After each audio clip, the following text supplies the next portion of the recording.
बनारस यानी कि वाराणसी के भोजूवीर में आर्य समाज मंदिर है और वहाँ पर आर्य समाज का कार्यालय भी है। तो वहाँ पर 30 जून की शाम को एक मुस्लिम परिवार पहुँचता है और वह कहता है कि उसे सनातन धर्म ग्रहण करना है। वैसे तो आर्य समाज मंदिर पर यह सब होता रहता है, लेकिन अचानक से किसी का पहुँचना और ऐसा कहना लोगों को थोड़ा सा चकित करता है। और फिर वहाँ कार्यालय के लोग और आर्य समाज मंदिर के लोग पूछताछ करते हैं, तो पता चलता है कि चंदौली जिले जनपद चंदौली के बिछिया गांव के रहने वाले मोहम्मद अजरुद्दीन अपनी पत्नी रिजवाना और पुत्र मोहम्मद राज के साथ वहां पहुंचे थे और वह हिंदू धर्म यानी कि सनातन धर्म को ग्रहण करना चाहते थे। तो वहां के कार्यालय ने इनकी मदद की। और बताना चाहूंगा कि यह जो मोहम्मद अजरुद्दीन का सनातन धर्म में जो वापसी का जो पूरा प्रकरण है सोशल मीडिया पर काफ़ी छाया रहा, काफ़ी चर्चा में रहा। और ऐसा बताते हैं कि यह काफ़ी लंबे समय से कोशिश कर रहे थे कि सनातन धर्म में वापसी कर लें, लेकिन उन्होंने स्वयं बताया कि मुस्लिम धर्म के कुछ जो ठेकेदार हैं, वह उन्हें बराबर डराते और धमकाते थे और इस कारण से वह वापसी नहीं कर पा रहे थे। लेकिन उनके मन में यह अभिलाषा सनातन धर्म में वापसी की बहुत लंबे समय से बनी हुई थी और इसकी वजह है कि उन्होंने कुछ ऐसे दस्तावेज प्राप्त किए अपने घर में, कुर्सीनामा उनको प्राप्त हुआ, जिसमें पता चला कि 6 पीढ़ी पहले उनके पूर्वज सनातन धर्म को मानने वाले लोग हुआ करते थे। और जब उन्होंने जानकारी हासिल की तो उन्हें पता चला कि मुगलों के अत्याचार के समय मजबूरी में इनके पूर्वजों को सनातन धर्म छोड़ना पड़ा था।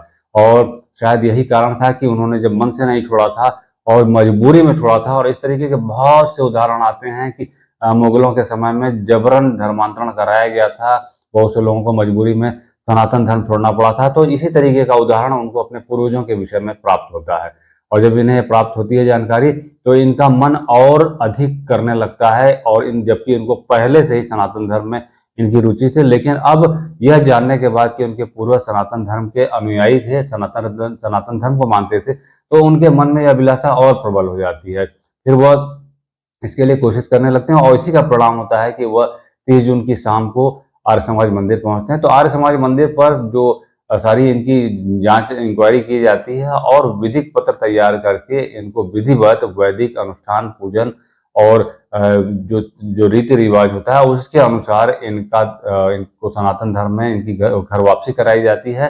और मोहम्मद अजरुद्दीन का जो नया नाम होता है वो डब्लू सिंह हो जाता है। इसी तरीके यह जो रिजवाना थी वह गुड़िया सिंह बन गई और मोहम्मद अजरुद्दीन वो डब्लू सिंह बन गया और पुत्र उनका जो मोहम्मद राज था वह राज सिंह बन गया। तो इस तरीके से इनकी सनातन धर्म में वापसी हो गई और इन्होंने सनातन धर्म में वापसी करने के बाद बताया कि यह बहुत ही सुकून महसूस कर रहे हैं और लगातार लंबे समय से यह सनातन धर्म में वापसी करना चाहते थे।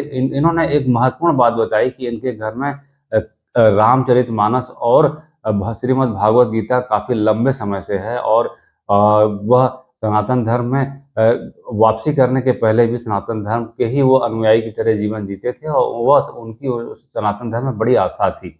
उन्होंने बताया कि जिस तरीके से उन्होंने सनातन धर्म में वापसी की है अपने पूर्वजों की उन्हें जानकारी प्राप्त हुई है, यह जानकर उन्हें बड़ा कष्ट भी हुआ था कि उनके पूर्वजों को मजबूरी में सनातन धर्म छोड़ना पड़ा था। इस तरीके की बहुत सी घटनाएं आती हैं मजबूरी में, बहुत से लोगों को बहुत सी चीज़ें करनी पड़ती हैं अपनी जान को सुरक्षित रखने के लिए, अपने परिवार को सुरक्षित रखने के लिए। इस तरीके की घटनाएं बहुत सी आई थी और पाकिस्तान से जैसी बहुत सी घटनाएं आती हैं, जबरन धर्मांतरण कराया जाता है। तो इससे से आप समझ सकते हैं कि उस ज़माने में मुगलों के समय में क्या हुआ होगा। तो हो सकता ऐसा हुआ होगा कि उनके पूर्वजों को मजबूरी में धर्म बदलना पड़ा रहा होगा। तो उन्होंने घर वापसी की, बड़ा सुकून उनको महसूस हुआ। उन्होंने बताया कि अब वह सभी को बताएँगे और सभी को बताएँगे कि उनकी सनातन धर्म में वापसी क्यों हुई। और उन्होंने यह भी बताया कि अपने परिवार के उन लोगों को भी बताएँगे जो जिनके पूर्वज सनातन धर्म के हुआ करते थे। तो इस तरीके से उनकी घर वापसी हुई जो कि काफ़ी चर्चा का विषय बना हुआ था। और इंडोनेशिया के बारे में जैसा बताते हैं कि वहाँ पर मुस्लिम बाहुल्य देश होने के बावजूद लोगों के रहन-सहन और आचार-विचार में जो कि वहाँ की संस्कृति में सनातन धर्म घुला हुआ है। और भारत से गए हुए एक बार एक संत ने पूछा कि जब आप लोग इस्लाम धर्म का पालन करते हैं तो आपके जीवन में ये रामलीला, रामचरितमानस और जो भगवान श्री राम से संबंधित बहुत सी बातें हैं वह क्यों दिखाई देती हैं।